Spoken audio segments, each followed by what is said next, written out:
Okay, it's 6 o'clock. I'll call the meeting to order. Pursuant to Governor Baker's March 12th, 2020 order suspending certain provisions of the open meeting law, GL Chapter 38, Section 18, and Governor Healy's March 29, 2023 revised order extending remote participation by all members in any meeting of a public body. This meeting of the Select Board will be conducted via remote participation to the greatest extent possible. Specific information, general guidelines for remote participation by members of the public and our parties with a right and a requirement to attend this meeting can be found on the town's website.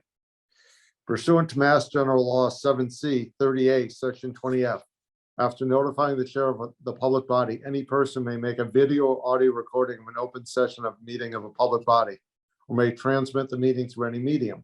Beginning the meeting, the chair shall inform other attendees of any such recordings. This meeting is being recorded by the town of Great Barrington, the Berkshire Edge, and possibly the Berkshire Eagle if they get on. Any member of the public wishing to speak at the meeting must receive permission of the chair. The listing of agenda items, those reasonably anticipated by the chair, which may be discussed at the meeting. Not all items listed may in fact be discussed, and other items not listed may be brought up for discussion to the extent permitted by law. Start with a roll call vote of the Select Board and then Finance Committee, since this is a completely remote meeting. So on the Select Board, I don't see Garfield, so Eric Gabriel. Here. Ben Elliott. Here. Lee Davis. Here. And Steve Bannon present. Phil, your board, please. Ann O'Dwyer, Here. Elena, Here. Madonna. Here. I think Richard is traveling, and Philip Orenstein present. Next, we have the approval of the budget minutes. I'm going to try to do these for the Select Board all in one. And let's see how that goes. Do I have a motion? I was actually absent on March 1st, so I have to recuse myself for that one. Steve. Okay, and Ben, you're going to recuse on all of them. That is correct. So the March 1st, we won't vote on tonight for the Select Board because 2 votes does not do it for Select Board. And Garfield's still not here. So if you do the 28th, the 7th, and the 22nd as a motion, Lee, that would work. Okay. Sorry, the 7th. The 28th, the 7th, and the 22nd. Okay. I make a motion to approve the minutes of February, sorry, I don't have in front of me, 28th, March 7th, and sorry, March 22nd. March 22nd. Thank you. Do I have a Second. second? I have a second from Eric. And if this, any discussion, let's do that first. And I could contribute to a discussion that way. Yes. I have one suggestion on the February 28th. Actually, it's in point number 2, the budget overview. And this, if you guys think it's clear, I'm fine leaving it, but it says presented slide showing anticipated revenue sources estimates, which he stated are conservative, highlighting using 4 million to reduce the tax levy. And I wonder if we want to say 4 million from free cash to reduce the tax levy. That's fine. Is that Yeah. okay? That's, Everyone okay with that on the Select Board? Yes. and that was my only edit in all of them, so. Okay, so the motion will include that in there. That's fine. Any other discussion? So it's a roll call vote for the Select Board. Ben is abstaining, so Eric, Aye. Lee, Aye. and I, it's unanimous. Mark, the March 1st one, can we put on an agenda for at a future meeting? Yes, we will do that. Thank you. I'm taking notes. Thank you. Phil, your turn. Okay, on the Finance Committee side, let's see how this goes. I have one minor comment on March 7. So I guess we need to do that individually. So on the page 1, second paragraph, again, I'm looking at March 7, page 1, second paragraph, second to last sentence, my comments there, it's indicating that I said, and projections. I believe that either I didn't say that, it may have been said by another member, but I did not say that. So I would like that deleted. And that's my only comment. So are there any other comments before we try to vote this all together? No, I'm fine. I guess I'd like to make a motion before any discussion. I'll make a motion that we approve the minutes of February 28th as corrected during the select board discussion, March 1st as is, March 7th with the correction that Phil requests noted, and the budget hearing minutes of March 22nd. Second, Any further discussion? Seeing none, roll call vote. Anne, Aye. Melina, aye. Madonna, Aye. I approve it as well. Thank you. Next is review and vote on year-end budget transfers. I don't know if that's Ally or Mark. Okay, I can lead us off on this one. So Thank you. this is some budget housekeeping that we have to tackle this evening. This is an opportunity for us when we have both boards present to tackle this. So we decided to add it to this agenda so we didn't have to call a special meeting. But we're once again in the last 60 days of the fiscal year, and we have a number of line deficits all included in your packet this evening to address. So we'd like your approval to transfer funds from other accounts to cover those deficits. And we're happy to answer any questions you have if you do. Go ahead, Ann. Yeah, Mark, I do have some questions. A lot of the transfers, and maybe we could go through them. There's several, and maybe we can go through one at a time, but there's a transfer from veterans benefits to contract service for assessors. And I guess I'm just wondering what contract services. It's pretty, I mean, that's pretty. I mean, Yeah. That's Again, page one. I'm not saying it's the wrong thing to do. I just have no idea what that means. And I would be glad to piggyback on that. What I was curious on was, aren't we paying veterans? Is that because the number of veterans are down, so we're not using everything that was budgeted? That's correct. We have excess funding in that line this year. And that's being used to cover a consultant contract for the assessor's office. So we were just looking for funds in another account that we could use to cover that. So that's why we chose veterans services, or And can veterans benefits, I'm sorry. can I just ask, so I guess I'm trying to recall during the budget meeting, if the assessor talked about consultant services, what do the consultants do? I don't recall. Ally can probably, I know he uses, and feel free to jump in, Ally, at any time, but I know he uses consultants for various reasons. He uses Mayflower. I'm blanking on the other one. Ally, can you help me out? Yes, I can. Let me just put that in here. But are these consultants for doing the assessor work? So is this something that we've thought about for next year's budget, or we don't expect? Oh yeah, this is he uses consultants every year.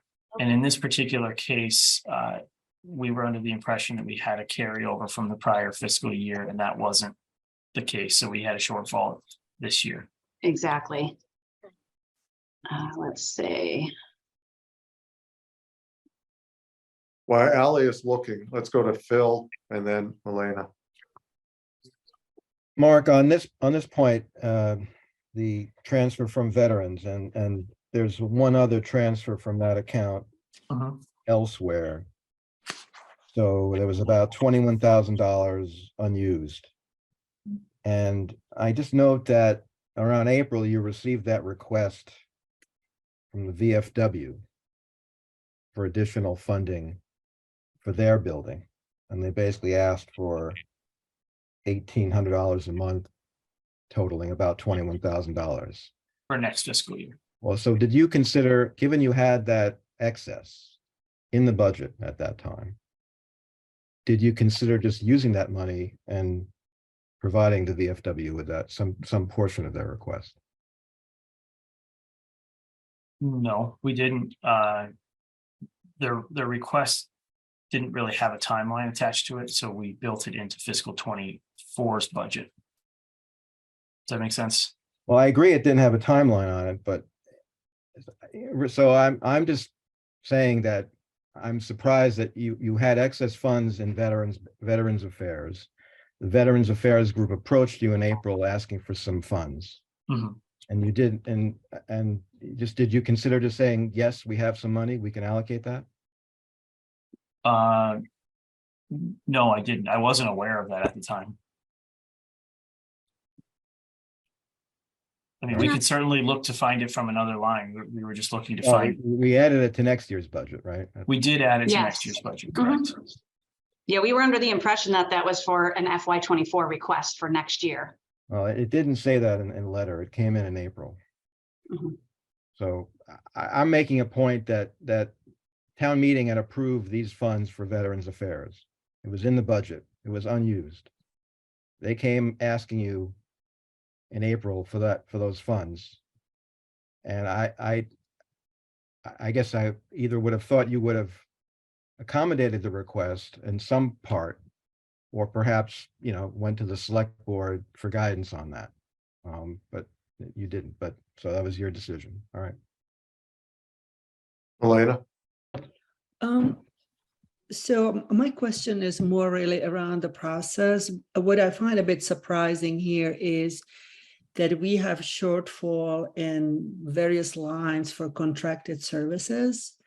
And so the question is, I mean, how, if we have a contract, because that's something that obviously we feel the need for it, how come it was not part of the original budget? And my second question is, if it was not part of the original budget, what is the process of entering into a contract with a vendor, outside vendor, without us having funding for it? So just more procedural question. In this particular case, are you talking about the first requests for No, just contracted in services for general. the- No, in general, because I noticed you have quite a few items where you are asking for money to be provided to Yeah. fund contracted services. And there are various, obviously, contracted services that you are looking for. So the question is, how is it possible? Because contract means that there is a need that is, most likely happens every year, or we kind of know it's going to happen. And second is, like, how do you enter into a contract without having, approved funding? So that's just kind of for me to understand the process, So in this particular case, I'm going to put Ross's Mhm. request for the assessor's office aside. If you flip to the next page, you'll see that there are several items where we needed funding moved to contracted services. If you take a look at these items, this was work on the microtransit grant leading up to receiving grant funding. This was for a property survey for Reed's Cleaners and for the Houstonic Waterworks appraisal. So, I just want to remind everyone that we budget a year and a half in advance, and these are all unanticipated expenses at that time. So Okay. we are very mindful of the Yeah. bottom line, making sure that we have funds available to cover these, but we can't anticipate everything. So. No, that's fair. That's a fair answer. So my other question was, what is the process for it? Like, how do we know that, at the end of the year, you don't come back and you say, oops, we enter into these contracts and we need like another $500,000, and that we have to find it somewhere. So what is the process? Just checks and balances, really. POs here, internal POs. Okay, but you are saying, if you have that feel, if no one really has a conversation about it with the Select Board or Finance Committee, you guys just use your own judgment. This is something that needs to happen, and you just go for it, correct? In this case, the Houstonic Waterworks appraisal, that was a conversation that we Right, had. that was because on it the was a select bigger board part of a bigger issue, Right. but Some of the these, other ones. some of these smaller dollar amounts, like Reed's Cleaners and the property survey, yes, we make You those guys decisions just here. use your own judgment, okay. Right, Okay. we put a PO in place to make sure we're not overspending accounts, so we're Okay. managing that internally. Okay, thank you. So as far as the assessors is concerned, it was for tax map maintenance, conversion from Patriot software to Munis, for some bill files, a Munis consultant, the typical contractual services for assessors. Unfortunately, it was just under budgeted in FY23, which we fixed for FY24. Okay. Mhm. Yeah, and I guess I just want to comment, the reason I think I'm asking is this seems like more than I've seen in previous end of years. Am I misremembering? It seems like there's a lot more transfers occurring this year. Would that be, I can't speak to that. does anyone? Sorry. have Any, I don't remember what, and we did bring transfers in front of these boards last year. I just don't remember how many. okay, maybe I'm misremembering. Well, it's more than last year. I mean, it definitely happened last year. It's, Yeah. you know, there's more line items, but you know, it's happened in the No, past. yeah, no, I understand. I know it's every year. It just seems like it's a lot of lines this year. Okay. So let's go through each one as far as voting, so that make sure all the questions are answered. So the first one we have is the veteran benefits to contract services, $17,385. For select board, do I have a motion to approve that? Motion to approve. Second. So I have a motion and a second. Any other discussion from anyone, finance or select board? A roll call vote. Ben, Aye. Eric, Aye. Lee, Aye. and I, it's unanimous. And on the finance committee side, I'll make a motion to approve the same year-end transfer. any Second. second, thank you. Any further discussion? Seeing none, roll call vote to approve. Anne, I, Madonna, Aye. Milena, Aye. and I'm I as well. Next one would be year-end transfers. These aren't numbered, but it's the one that's $34,000 even from a variety to a variety. So is there any questions on this before we have a motion? Yes. Go ahead. Mark or Allison, so I note the health and life insurance transfer from. Does that, and I'm gonna ask this rhetorically, obviously, does that imply that our health and life insurance expenses are definitively $34,000 lower than expected? Yes, How do we know that? because we are in the month of May and we've already made 10 payments, 10 monthly payments. But, well, I'm gonna make a motion that instead of accessing the health and life insurance, that we transfer this amount from the finance committee reserve account. can we do that? We have $128,000, I believe, It has to available be, in that account. it's more that it has to be for unanticipated expenses. We have $128,000 in there right now, including the pending. That assumes approval of a pending request that will be discussed at our meeting next week. So Phil, can I just ask a question? Right. So the 34,000, if we didn't transfer it, would drop down to free cash. And you're just trying to understand. Well, respectfully, I don't follow Allison's answer that we definitively know what our health insurance costs will be. Well, we And overfund net that line. cost? We do know that. Well, that is my point. Yeah. So again, I think Alicia can help us out with this question too. I have been communicating with Berkshire Health Group, and we have, for the month of June, we have a premium holiday. So we are not being charged for any of the active employees' health insurance for the month of June. So our month of June bill, which we already received, was $21,000, and it's already been paid. okay, but that So doesn't. can I just ask a question? Is this basically that cost? Is this just the premium cost, or is there anything else in it? The health/life insurance. Just health and life coming out of that, and the Just the premium. and the premiums and the actuarial study, which has already been paid for as well. Okay, so we should have a pretty good sense what the total cost is, because we are not going to be adding more people besides what we have in the budget, right? Whoever is hired in the next month, Is included in it. there could be possibly, I don't know the anticipated hiring for the next month, but a family plan for the town costs about $1,500 a month. So if we hired 2 people, that'd be, about $3,000, but we have the extra money that we're not being charged for the month of June.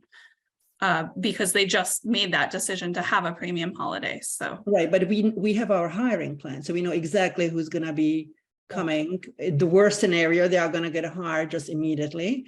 And we can do the math. So I'm a bit confused here, frankly. So just so I understand this too, and I understand what Melena's saying. We hired anyone in June, it wouldn't be a new position, it would be a replacement for someone who had left. So any new positions wouldn't start till July 1st, when the budget came in. So this would be a position that was already budgeted for the fiscal year that we're in right now. Yes, Okay. you got it, exactly.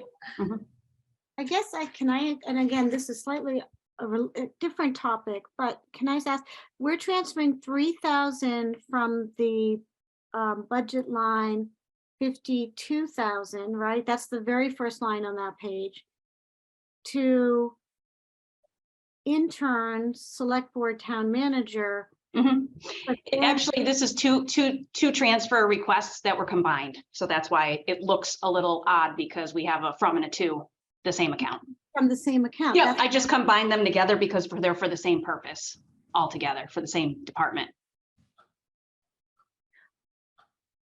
They came on 2 separate sheets to me. I combined them into one. Okay. Let me try this. Ann, can I try this? So yeah. what looks odd to me is that we're taking 3,000 and putting into another account. But then we're taking from another account and putting into the account we just took the 3,000 out of. Right. But that's because, so you're saying these have been done already and you're just looking at our approval? No, they sent me the requests. So I just took 2 requests and put them into one rather than give you 2 transfers to just give you one. But to be completely transparent, I wanted to show everything that was the requests. Okay. And what are the contracted services here, which is basically the 2 grants, 487 and 34,000? What is it for? What kind of contracted services? That's Sorry, for the planning board and community development. Are you on page 2? Yeah, Yes. we're on the second one, Yeah, the yeah, Okay, so the- 34,000, we're still there. yeah, Okay, so the intern, the $3,000 for the intern was to cover, yeah, that's uh, clear. Yeah, but the other 3 items that are Uh, listed there, what is it? I'm- What contracted services are we talking about? so the 2,000 and the 487, those together were to cover a property survey for reclaimers that I mentioned earlier, and Okay, the last one, the $34,000 is for the Housatonic Waterworks appraisal. Okay, great, thank you.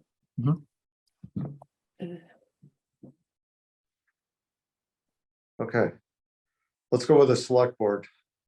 Do I have a motion to approve? Motion to approve.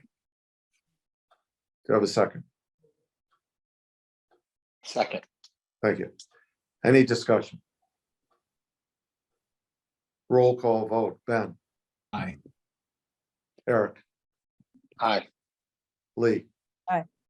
And I, it's unanimous. Phil, it's all yours. Okay, is there a motion out there? I'll make a motion to approve the year-end transfers, the same year-end transfers as this. Is there a second? Second, Okay, discussion. Phil, I guess I just want to come back to your Well, question. yeah, I was gonna come back to my point, yeah, so, yeah, so I stand by my motion to rather use the finance committee reserve instead. I guess I'm really referring back to, trying to come back to a point as briefly as possible that I've made a couple of times, that I'm not comfortable with the way that line item is represented in our budget. I feel it sort of miscommunicates what's going on there. We actually have about $500,000 of excess cash budgeted in the health and life insurance line item. In prior discussions, it's been indicated that we need that excess to deal with the variability of that expense item. So now I'm being told that we have a very tight understanding of that of that line item, and we don't, and we're able to very precisely budget it, at least for the rest of the year. So anyway, I don't want to belabor the point, but I'm just repeating a point I made in the past. So that's why I'm making my motion. All right, I guess though, I mean, I do think that what I see here is that this is a budget line that does vary from year to year. So when we budget ahead of a coming year, we don't really know exactly what it's going to be. And I do think I understand that we can know in late May what's going to be the final outcome. But I agree with you. I do support your point that this is a line that we sort of always over budget, so there is this excess amount. And I agree with you that I'd like to talk further in the year to come about, can we make this a line that is explicitly there as some sort of place where we can have extra funds rather than hiding it in health and life insurance. So I do agree with the staff when they're saying that we can know this at the end of the year, what we don't know when we budget for the coming year. So, and I guess I also think we'd have to make the case that the Housatonic Waterworks appraisal was an unanticipated expense, which maybe we could, but that would be a whole nother conversation if we go pull this out of the reserve fund, Finance Committee Reserve Fund. Okay, so my motion on the table, I believe, is to modify this request to have the 34,000 come from the Finance Committee Reserve account instead of the health and life insurance item. Is there a second? I'll second that. Okay. Okay, any further discussion? I guess that I would like to know, is that even an option? I don't understand why not. So I'll put it back to Mark and Allison. Because my understanding is that there's a different criteria for the Finance Committee Reserve Fund. Maybe I'm wrong. So yeah, I think it would be helpful to know why this fund and not the Finance Committee Reserve Fund. So I suppose it would qualify since it's considered an unanticipated expense technically. But we also don't know what other requests will be coming for the Finance Committee Reserve Fund in the next 6 weeks. Yeah, I think, I mean, to me, it seems that we know really well that there's no issue with the health life insurance spending level. We know that. And I think whatever we have in the reserve fund for the Finance Committee, I really would prefer to keep it there because we don't know, what else we will need. So I don't really see, I mean, I get Phil's point, and it's definitely something that we need to discuss, and we need to really all stick to it. But I would say just for the purpose of the year-end transfer, I'm very comfortable transferring the money from the health life insurance line. I concur with Malena. Yeah, and Okay. I think we should keep our reserve fund for those unanticipated for the next fiscal year. No, you mean the remainder of the year? Is that Right, the remainder of the year, yes. And can I just clarify before we vote on this? Whatever's left over in the health life insurance budget line and whatever is left over in the Finance Committee Reserve Fund budget line, whatever is unused goes into free cash, no matter where it comes from, correct? It doesn't make it, okay. No, I mean, no, I don't. I Is think the it stays. unused- Is the unused reserve in the health insurance line going into free cash? I don't think so. Yes, Yes, Both. that's how, all of And it. then it Because gets and then it gets re-upped at that level. which is why we overestimate that, so that we're sure to have that amount of free cash. So then it's really irrelevant where the money is coming from. Exactly. Yeah, well, okay. So I then, will conclude, Yeah. I'll make my last comment and we'll move on. Is again, my point is I'm not opposed to the reserve. I'm opposed to the fact that it's not labeled a reserve. Okay, and then, okay, so so we need to vote on my, I guess, amendment. So roll call vote. Anne, I vote no on the amendment. Malena, no, Madonna? No, Yes, so the noes win it. So then we move on to voting on the approval as stated of this particular year-end transfer request. Do we have a motion? I think the amendment came after the original motion, no? I will make a second motion I will again make a motion to approve the year-end transfers on page 2 as stipulated. And I second as I second before. Okay, any further discussion? Seeing none, roll call vote. Anne, Aye. Madonna, Aye. Milena, Aye. and I'm a no, so the ayes win. Okay, next we have the third transfer, which is $800. Do I have a motion from the select board? So moved. Do I have a second? Second. Any discussion? Hearing none. Ben, Aye. Eric, Aye. Lee. Aye. And I, it's unanimous. Phil, it's all yours. All right, on this request, do we have a motion? I'll make a motion that we approve the year-end transfers on the third page. Do we have a Second. Second, any discussion? Seeing none, roll call vote. Anne, Aye. Milena, Aye. Madonna, Aye. and I'm aye as well. The next one is $22,258. No, that's this one isn't totaled. It's the fourth one anyways. Mark or Ally, do you want to say anything about this one that's sticks out? For instance, the town manager, select board town manager for $22,650, what that Right. goes into? Yeah, I'll start with the first line, overtime for police. Pretty obvious. We have a staffing shortage at the police department right now. It's requiring us to hit that overtime line on a pretty regular basis. The next line down, the $600 for longevity, is the short answer to that is we budgeted appropriately for longevity. We just budgeted someone's longevity in the wrong account last year. So we're just moving it to another account to make that whole.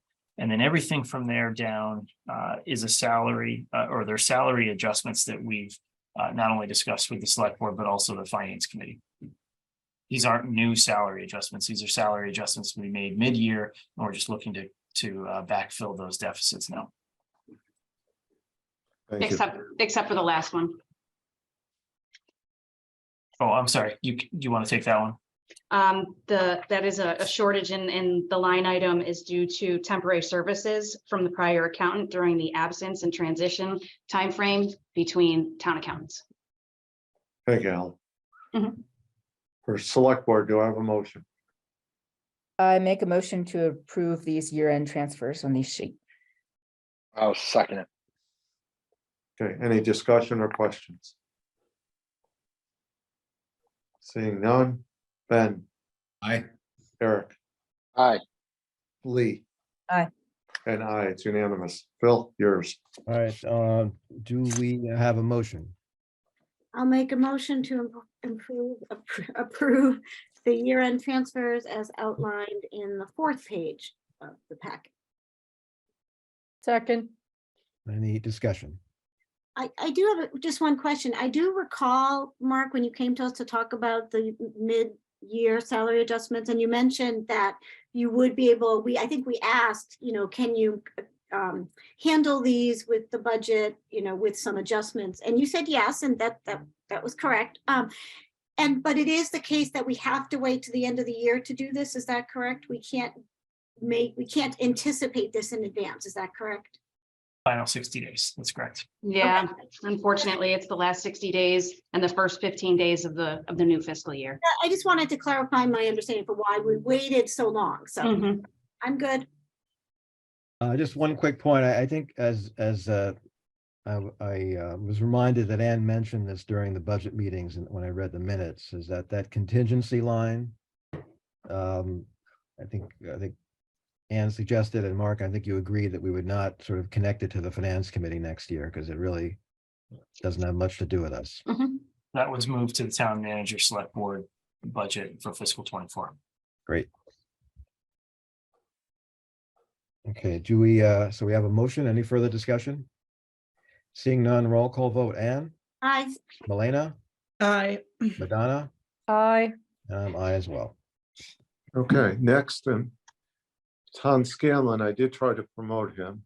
Yeah, Ann, go ahead. And that can we, how do we handle signatures? They There's will be in the select board's office, and I do need a majority. Okay, so you need a. There's already a couple things here for you to sign, so if when you come, there'll be 4 or 5 more sheets. Oh, okay. Okay, so, okay, so all right, so we all need to come by, or a majority of us need to come by and sign. Yes, please. All right. We'll leave them right out on the counter here in the select board Alrighty. office. So. Okay, Tom, audit presentation, FY 21 and FY 22. Alicia, Ally, Mark, go Sure. right ahead. So, Melania, Melina, do you have? Yes, Yeah. sorry. So I have a question, and the question is, I'm kind of surprised to see audited financials nearly 2 years after the end of the fiscal year. And so my question is it something that's what we are okay with, or is it like an unusual event because of some other reasons for it? And do we do an audit every year? we do conduct an audit every year. In this particular case, and Tom, feel free to jump in. In this particular case, we're covering 2 years because we weren't able to initially close out fiscal 21 until the forensic audit was wrapped up. So he's presenting both years to you this evening. Yeah. Oh, I'm sorry. Somehow I missed. I just saw the 2021. Okay. Yeah, you should have Sorry, 21. Mark, could you just, for Milena's benefit and perhaps any other new entrants to the discussion, could you just mention what that forensic audit was? Yeah, that was going to be my question. Thank you, Phil. Yeah.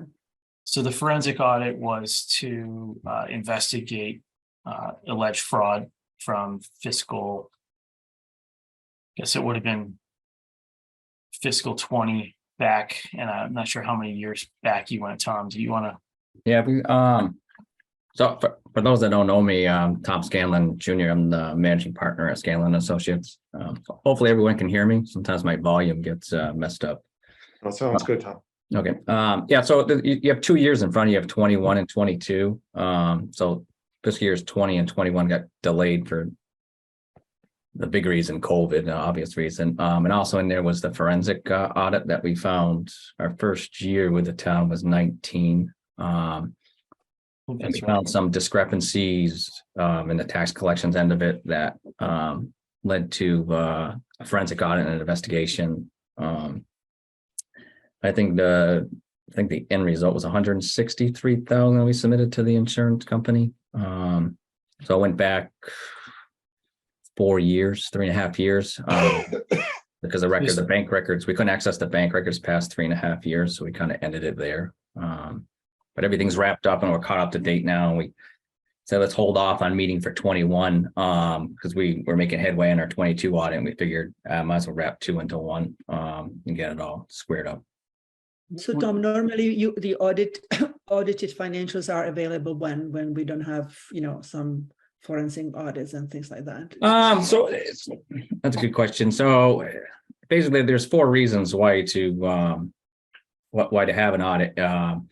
Either bonds are driving it, single audit, which is if you spend over 750,000 in federal funds. Other funds, yeah. And that was odd. That single audit has to be done by March 31st, 9 months after the fiscal year.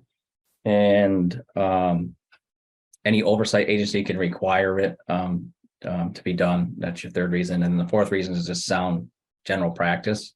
So the priority of audits going on since COVID now is basically bond covenants and single audits. Those are fully addressed. So it would be like fall time to springtime would be a normal course. I think the town of Great Barrington, because you close your books in June. Ideally you get your free cash certified somewhere mid-fall. Okay, so you would expect the audited financials to be available in the spring, the following year. Correct. Yeah. Sometime between. It can vary how we fit you in. Okay.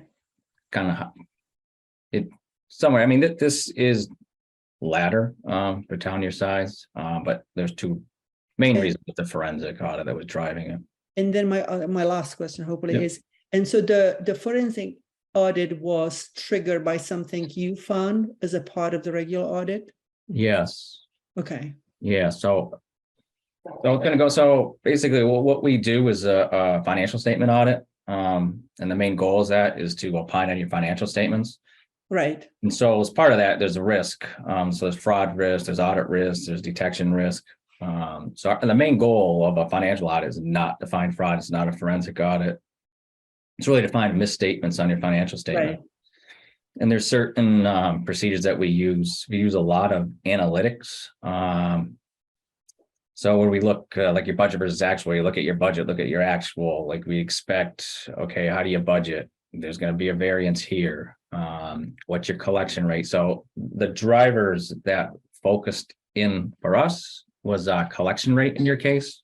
Mhm. Collection rate drove us primarily to go look deeper. So I see. Okay. yeah, so basically what you do is like you look at your financials, your two biggest assets on there are your cash and your receivables. And that's also your revenue stream too, is your property tax and your state revenue.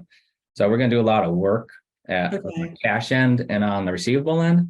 So for instance, we look to see if the detailed list in the collector's end matches up to the general ledger. Because two independent people, they should match up.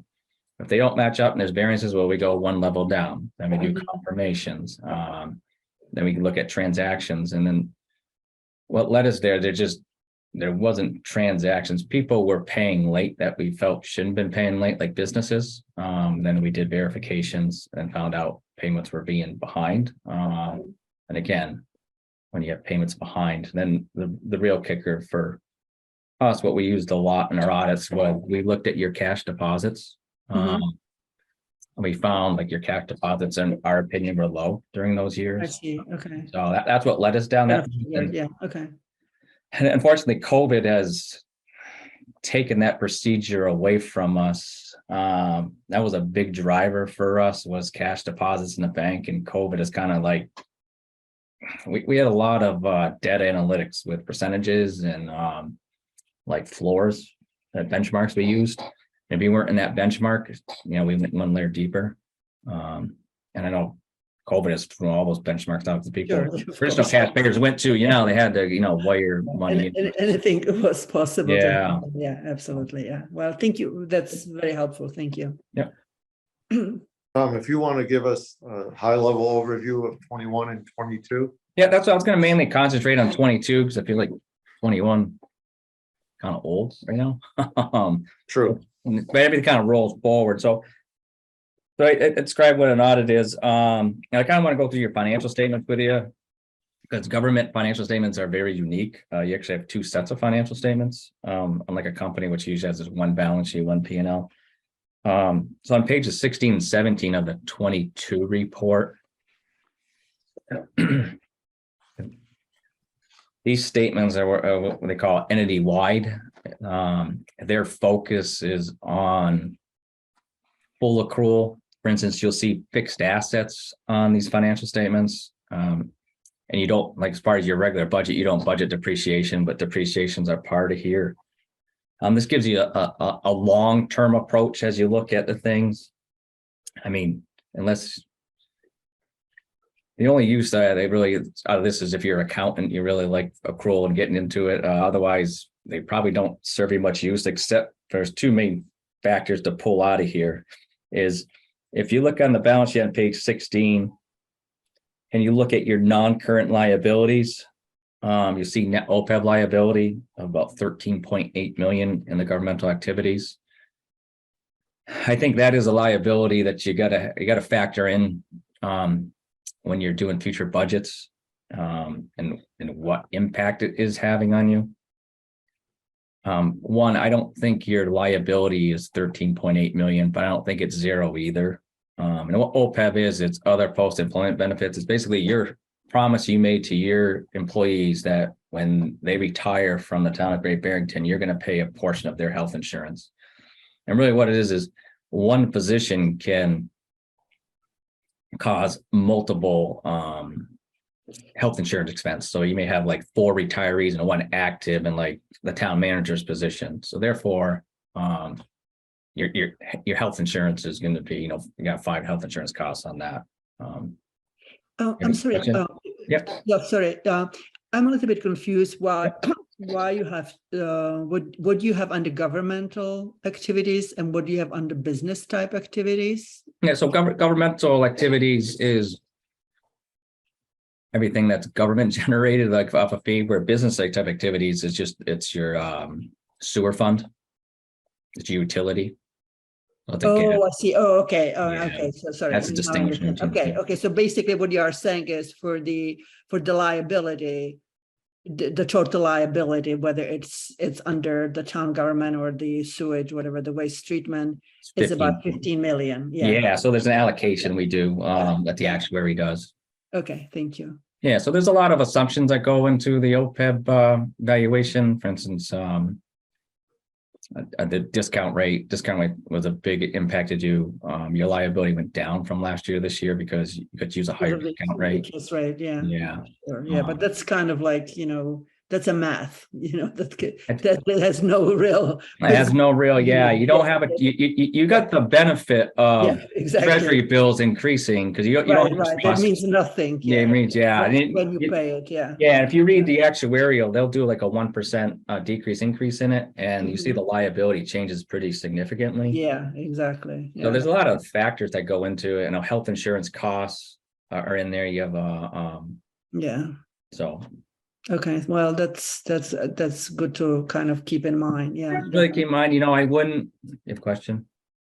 Yeah, go ahead, Ann. You're muted, Ann. Thank you. Sorry about that. Is that why in 2021, the OPEB liability was almost 20 million and now it's almost about 14 million? Yeah, it's your discount rate. Your discount rate, they use 2.5 or 2.6, and this year's 3.36. Yeah. So since you don't have a trust, you have to use the 30-year bond rate, and it increased, and they gave you the benefit. So I have a feeling next valuation, you're probably going to go the other way. Okay, and can you remind me, this is a liability across how many years? They started measuring it, so it's valued at June 30th, 2022 going forward. So it's whatever, all the people you have working for you now, they do your life expectancy when they're going to retire, and they're calculating that liability as of now. So it's seen out into the future. 30 years, 40 years? No, there's no. Perpetuity. It guesses their average, how long they're going to live post-retirement, and then. Correct. Yes, that's all factored in there. Okay, glad I So- had to do that calculation. So the polite way to put it is the liability go down as people expire, I guess is the one way to put it. But it definitely should be a factor in your mind. I wouldn't go out and cut government services to fund OPEB, but it definitely should be in your in your thought process. I know you have not adopted an OPEB trust. Yes, we have. And so far, it hasn't hurt you in the bond market. Like the bond rating agencies haven't dinged you for it. So, We did do that just this year, Tom. well, you did. Yeah, we did. For fiscal 24. We established the trust fund at our town meeting a few weeks ago and invested in it as well. And what was the funding source in it? Did you use? Funding source was a transfer from an existing account. Yeah, I mean, I usually tell clients, I wouldn't put free cash into an OPEB trust, maybe to get it started, but I wouldn't have that to be a reoccurring, because you're taking basically an unrestricted reserve and restricting it. It should come from raise and appropriate, or from another. You can dedicate a revenue stream that comes in, put it in. What kind of a revenue stream would be appropriate to put into an OPEB fund?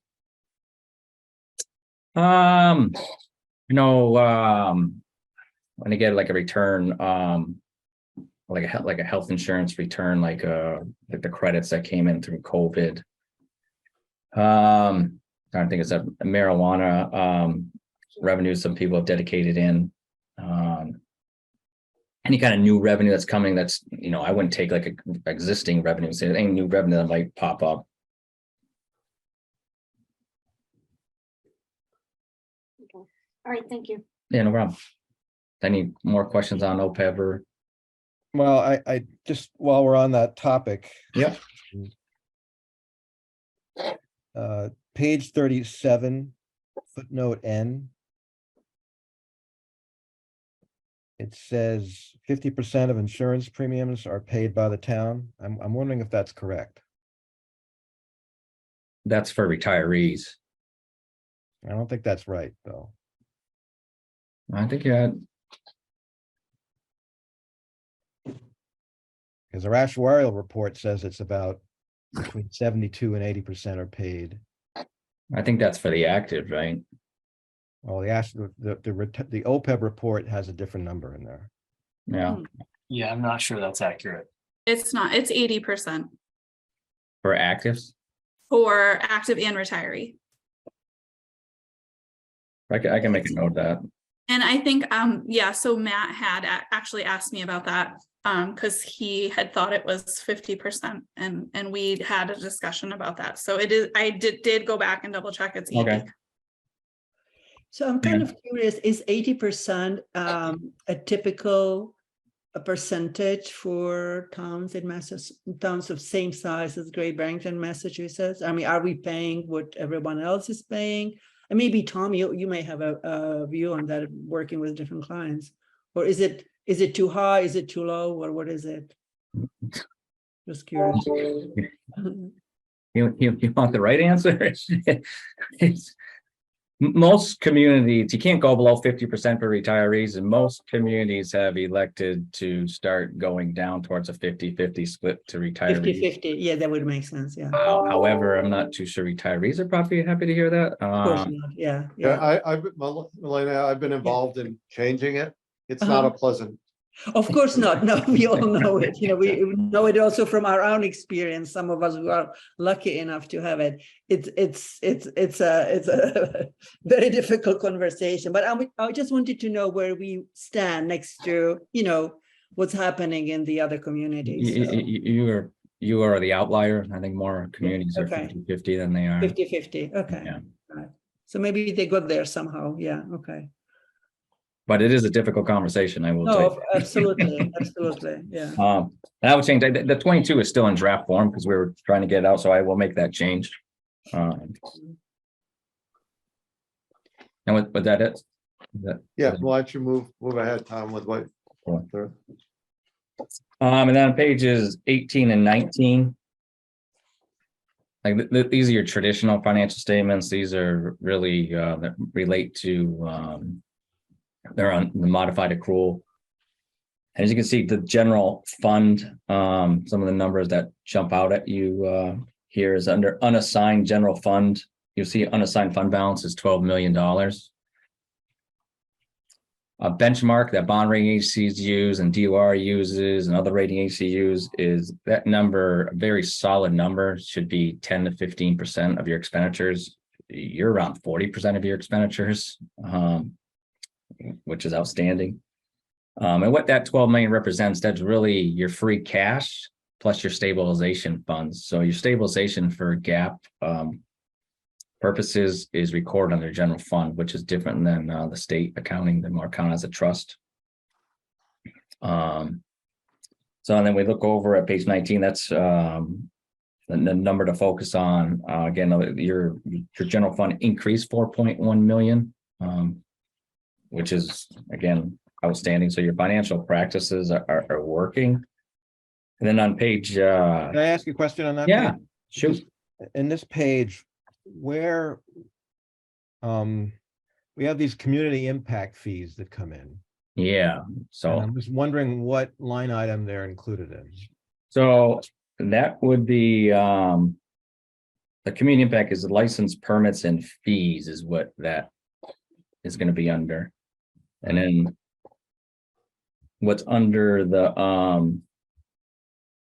3% excise tax for the cannabis and for the meals and the room occupancy is up above that 3.3 number. So the two are segregated out. Because I know that I'm going to say is being highly looked at by regulators right now, that host fee.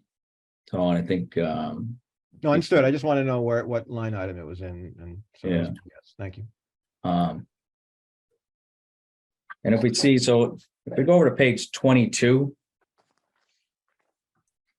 that is your budget versus actual. That's probably, in my opinion, probably the most important financial statement amongst any government's financial statements. It's really how your general fund is driven, how you're driving free cash.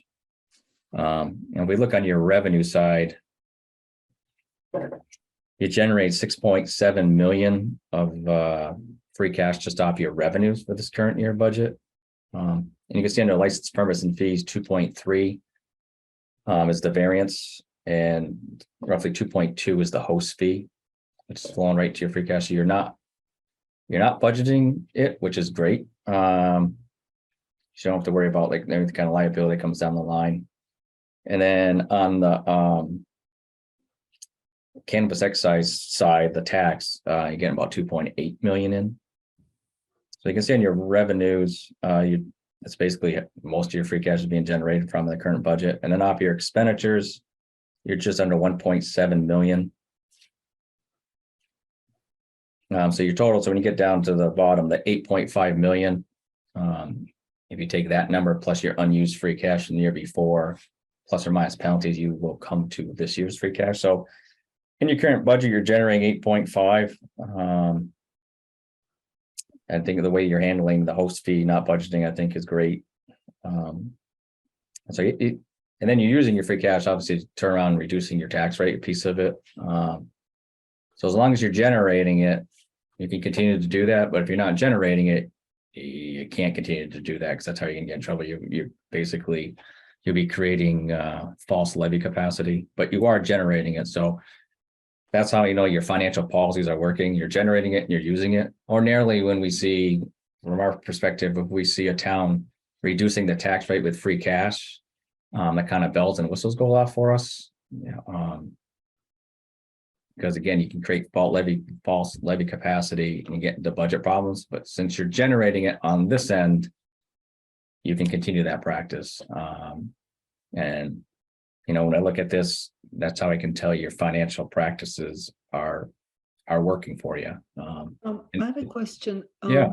This is an interesting comment. So you are saying that if a town is using free cash to reduce their tax levy, it raises a concern? Yeah. The free cash is basically a surplus, so why would? Yeah, but if you're not generating it every year, so for instance, we had a town that sold tax foreclosures, which are really unpaid tax title, and they sold it in over a three-year span, and they got 2 million each year. So they took in a total it was just under 7 million. They in turn took that and reduced their tax rate with it. Well, I know at the end of year 4, you're going to have to come up with eventually $2 you will million. have to, yeah, right. But you can never expect your surplus to be exactly the same, because you have lots of unforeseen. You can't, but if you go, yeah, if you go back over 3 years, you're generating your surplus. No, I mean, here is a very special situation. I Correct. totally get it, but I'm just saying, just in general, if you have surplus, you use it the way you think makes the most sense. So. Yeah, but so free cash is considered one time. So for instance, like the example I gave you on the tax foreclosures, that was kind of one-time revenue. They shouldn't have been. That's a one-off. That's it. Here is basically a free cash that gets generated, obviously, every year, in a very conservative manner. So, but for instance, say like as your philosophies change and you say, geez, you know what? I want to cut the budget to reduce the surplus being generated, and I want to raise what we're using on our recap for local receipts to lower the tax rate. Well, it's gonna catch up with you 2 years down the line, because you're not going to generate it. Yeah. That's, I know, and I can say my wife got involved in municipal finance, and the first thing she was like, let's reduce the tax rate. Well, she didn't fully comprehend, thinking of 2 cycles down the road, if you're not generating it, it's going to catch up with you. Right. I just want to point that out when I see that. And again, your financial policies are working. And I know someone, I was often the other one, someone made the comment about flowing to free cash. Like all unspent appropriations in the general fund flow to free cash. So no matter what department it is. Yeah. So Okay, you got, so somewhere you gotta have the reserves in there, which you are. yeah.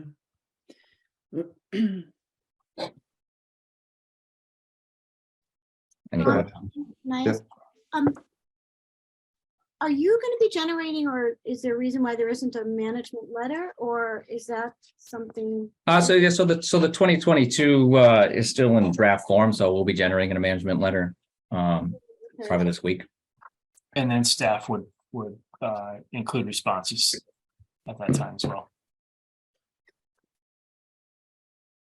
Oh, okay, so we're gonna have another meeting that we look at the letter?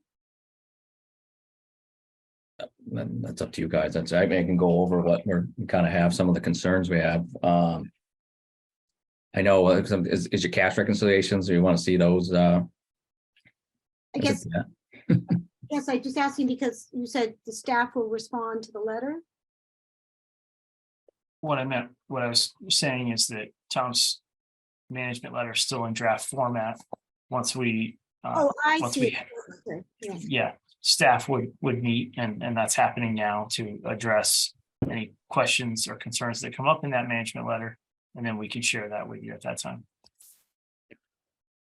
And I'm do not you- sure it requires another meeting, but that's up to you. It's a clarification, right, Mark?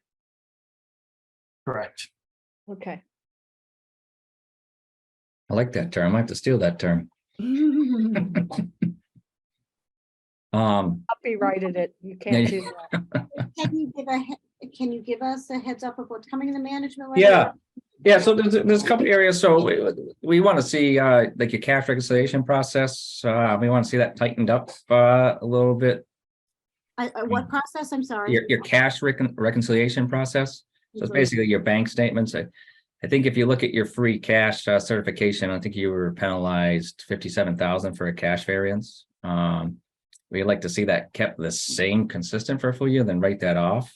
I think you got some process and, it's a kind of plan going forward between Alicia and Ally.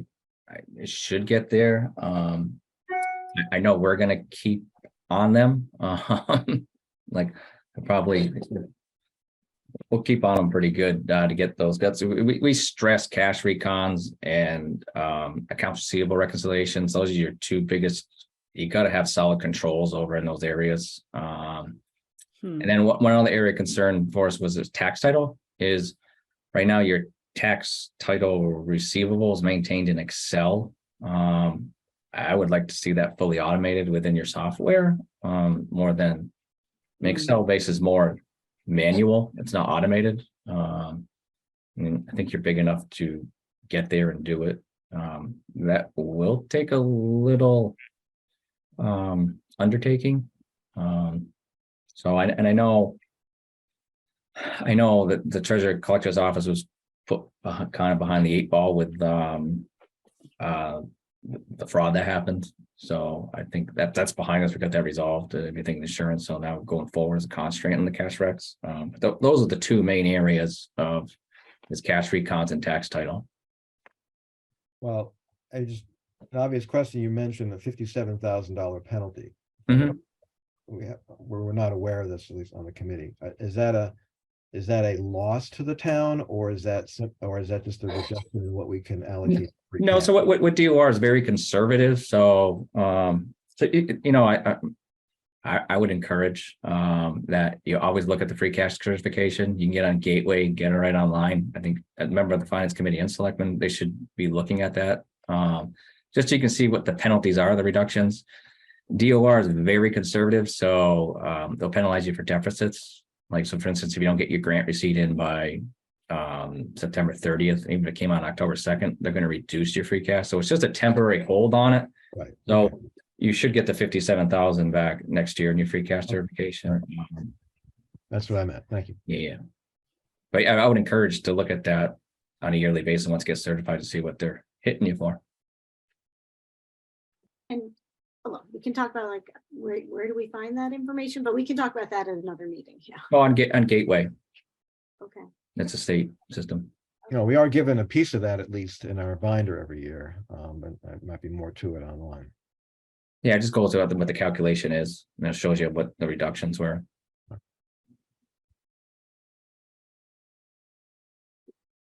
I mean, that's kind of it from my presentation, unless there's like more questions or discussion about everything. Go ahead, Uh, any questions?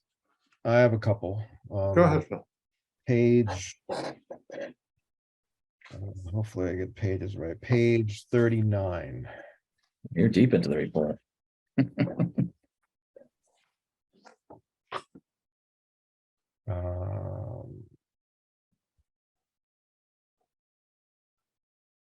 Sorry, I had my page reference was to the 21 report, so I'm gonna need a minute. Yeah, they should be pretty similar. It should be, might be off one or two pages.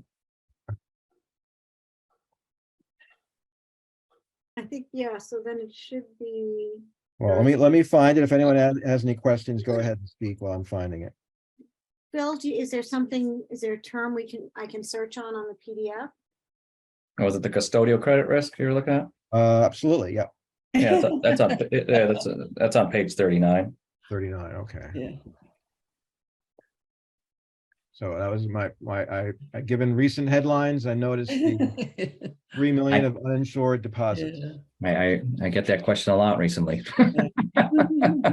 We didn't have any uninsured deposits last year.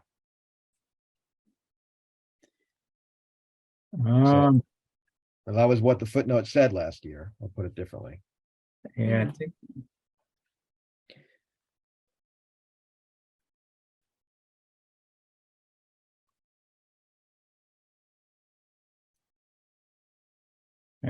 I just would like to point out that if you look in the FY24 budget book in section 5, you'll see the free cash certification that I printed out from Gateway for you.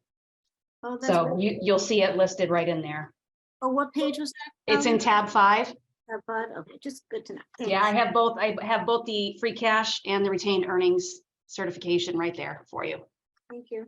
Mhm. I'm just calling up. Yeah, the big driver of the 3 million was People's Bank.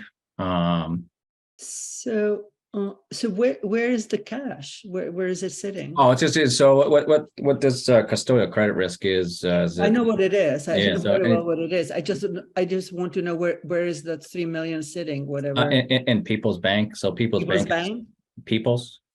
Yeah, regional bank, yeah. Yeah, so People's isn't DIF or SIF, so they're just at the 250,000 limit. So you have every bank has that. So this is the real issue because that's not like JP Morgan. So I also note that it says that we do not have a deposit policy. So it seems like our deposit policy should be to have no uninsured deposits. I agree. I totally agree, especially if we are like keeping money with regional banks. Yeah. I would. Yeah. So part of it is People's Bank is a great local government community bank. They have a government banking department. So maybe when you're in the. Okay, well, I hear your point. I totally hear your point, and everything you said is correct. Yeah. At the same time, the deposit policy shouldn't be, hey, Tom Scanlon said that was a really good bank. I agree with you on that one. Yeah. Right. I don't think you want that to be the policy, right? Yeah. I do not want to be that policy, but I always say you got to manage collateralization risk. Oh, I think can I Please. jump in? Yeah. So that's just a snapshot of June 30th, 2021. So that money is moved very quickly out of that account because that is our depository account for all real estate and personal property taxes. So it's there, and then I move it out of that account very quickly. And also fiscal 21. I mean, that was almost 2 years ago now. So that was when I first started. That money does not sit in that account. I almost zero it out regularly. So Alicia, what is the average balance that we have on deposit with? So I usually leave about 50,000 in there. That's it. So we don't have any bank account that would have a deposit of more than $250,000. We do, but they're insured. And it's not People's. No, what's insured is up to 250,000. Anything above it is not insured. Yeah, but DIF covers all deposits. What's that? DIF covers all deposits, like Adams Community Bank is a DIF bank. It's a Massachusetts insurance. So you have $12 million in Adams Community Bank, 250 is FDIC, and 11.7 is at SIF. So what is the insurance? Who's providing that insurance? It's SIF is savings. I don't know what the F is. State, right? Yeah, it's through the Commonwealth of Mass. Yeah. It's a state that Massachusetts provides insurance above that? Yeah. Oh, I didn't know that. Okay. Okay, Yeah, well, if you're a let me Massachusetts make a- bank. Let me make Okay. a quick suggestion. It sounds like Alicia does in fact actually have a policy in place. It's just not That she moves it. She moves it. written down and Yeah, I just don't think it's I can, formal. I can write a policy. I can definitely write a policy. yeah. So I can't say it's a high priority, but I think given the headlines and Yep, totally understand. inevitability that some person at a rating agency is going to look at this one day and say, hey, that's a problem. Why don't we take when you can get to it in an appropriate priority, write it up, and we should, all agree on it and put it in there, and then we could say we have a policy. Yeah, Alicia and I will be working on several policies, actually. Great. Thanks. Mhm. So I'm sorry, I know you guys are moving on, but I just want to make sure I understand. The reason we went from none to 3 million, actually, it just has to do with a snapshot moment when that money was assessed. Yeah, Correct. like June 30th. Yeah. Is that, Alicia, would that be right?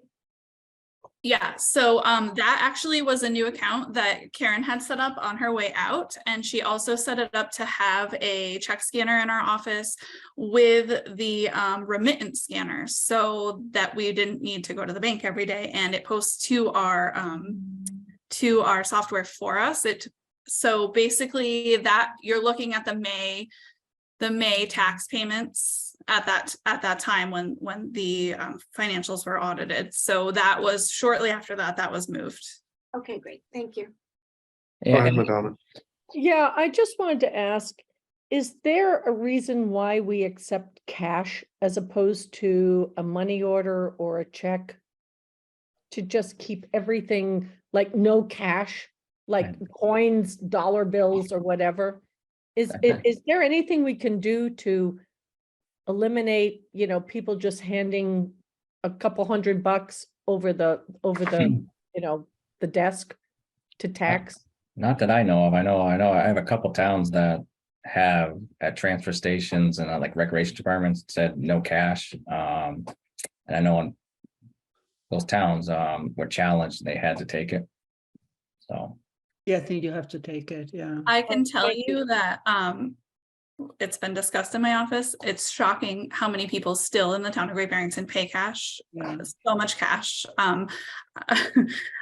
even in lieu of what happened. So I think that if I know that there are a few towns from when I went to treasurer collector school that have actually tried to implement that and gotten a lot of pushback. I think we would get a huge amount of pushback if we tried that.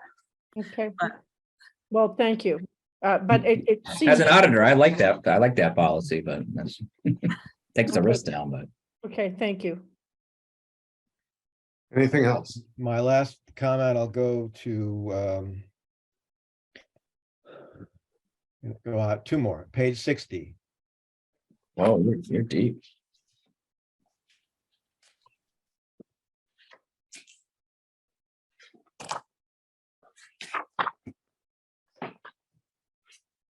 I think you've got a typo in that top line there.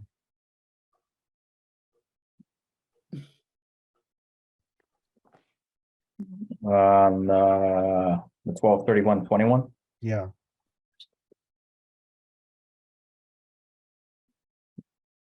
The town's proportionate share of the net pension liability / asset. Yep. Yeah, so the negative is an asset, so the Berkshire County, I think is one of the first counties in the state to become Well, what changed between all the other years in 21? at the county level, they became 102% funded. So there's no liability. So every year in the Berkshire County, you're paying an assessment. I know right up, I think they dipped back below 100% deal with the market, but so I know it's only like 3 or 4 counties that actually have a net pension asset that gets. Yeah, but is it? Yep. Shouldn't they be netting out? I don't see how you get all negative like that. I'm sorry. If you get what? Shouldn't it should be. Can you just look at that again? I don't think that's right. Again, you're the expert, I'm not, but I don't. So, yeah, so Berkshire County they pass their financial statements down to the town, so. Right, but they're- that doesn't mean that it's all. Yeah. Again, I would have thought that the liability and you offset the liability, you. So this offset be, the liability with the asset. yeah, so this is being One number. measured, so this is being measured at 12/31 every December, they produce financial statements. So their trust, their cash is higher than their I liability. understand, but it's only 7%, and it's implying that the entire balance is an asset balance. The net position is 107, right? Yeah, So does that flip over the entire number to be an asset? yes. At 12/31/21. All right, well, I'm not the expert. Because it's the county passing the information down to you. I understand, but Yeah. you can see why that number sort of popped out, right? It popped out to us as auditors, just the first year of it. All right.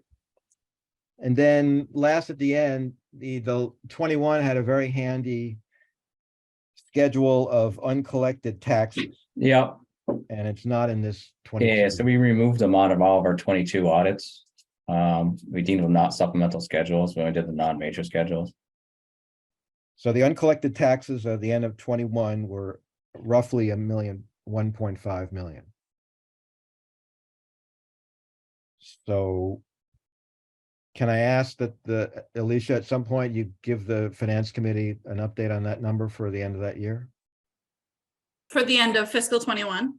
Oh, no, well, I have the 21 number is in the report. It's not in the 22 report. I see, yeah.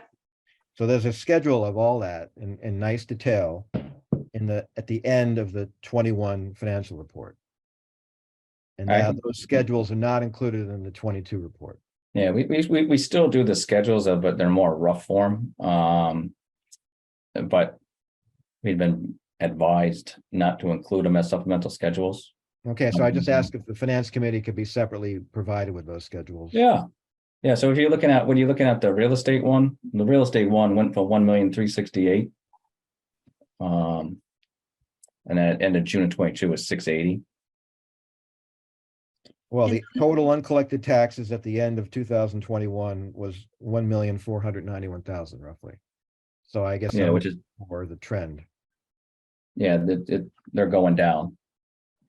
Because Well, I can tell you why that was. You were without a treasurer collector for about 4 months at the end of fiscal 21. So no demand bills were sent, no delinquency letters were sent. So that's delinquency letters and demand bills make a huge difference. So that's why you're probably seeing that higher at that point. Well, I didn't actually go back to 2020 to look at what it was there. I just saw the number in 21 and I didn't see a number in 22. So again, you don't need to do it now, but if you could provide us with the schedule that would have been in the report. Oh yeah, I'll have Mike do it tomorrow morning. Because I can email it to now. It's just that it has all our tick marks on there as like our collection rate. That's fine. That's fine. Yeah. Okay. But I'll take all that stuff off and clean them up for you. It shouldn't take much. Yeah, it was more, like I said, we were advised not to put the tax schedules in anymore. Who advises you to do that? Yeah. I was gonna My peer review. Oh. And what do they consider the reason for it? I mean, that's very important metrics. So I don't really understand why they would be saying not to include it. It has more to do with liability and supplemental schedules and what you're giving an opinion Oh, I on. see, for you, from your end. Yeah. Yeah, I see, okay. To me, I find them useful, but Yeah, no, it's very useful, yeah. I can easily, it'd take me 20 minutes to clean them up, just take all my tick marks off and I can. Yeah, that would be definitely something. we would do that. I'll email them to Mark. I'm Yeah. sorry, I'm a bad joke, but I have one more question. Yeah, no problem. And this goes back to it's on page 66 of the 21 report. and maybe Mark, you can answer this, is we have a perpetual cemetery care fund of about 230,000. And then we have another one, which is a permanent cemetery fund of about 15,000. Yeah. So the question is, what is the difference between permanent and perpetual? Non-expendable and expendable. Um, The perpetual permanent is non-expendable. You can't expend that. It's perpetual care. So like. In other words, we can only spend the interest, correct? Correct, yeah. Is that what we want to try to get more access to at some point? That's why we have the consultant review? Yeah, I think we want the consultant to explain a lot of things to us and actually explain to us, if there are better ways to do things. Okay, so yeah, so that's like an endowment that we can't touch the money. We can't touch. Right. it. Yeah, I mean. I know perpetual cares were probably big in the 40s, 50s, and 60s. I don't know if they're as much. Okay, well, the issue is we have cemeteries that have dire need of maintenance, and then we can't touch that money, right? It's always been my opinion, you cannot touch non-expendable portion of the perpetual care. But somehow Okay. people are getting. All right, on that one, I'm done. Thank you. Anyone else before we move on? Seeing no one, just so everyone knows, we had at the height 24 people on the meeting, including 12 in the panelist pool. There's actually 24 people that listened to the audit. Well, you're seeing 12 of them. What, 12 or 4? And if anyone has any questions anytime, don't hesitate to reach out, Citizen speak time. Thanks, Tom. I appreciate it. Citizen speak time. Seeing no one. Select board time is listed. Does anyone on the select board have anything to say? On a lighter note, I just want to say that the garden boxes look terrific on Main Street. I really appreciate all that work. Yeah, they do. They look very nice. Media time. Unanimous consent, we are adjourned. Thank you, everyone. Thank you. Thank you.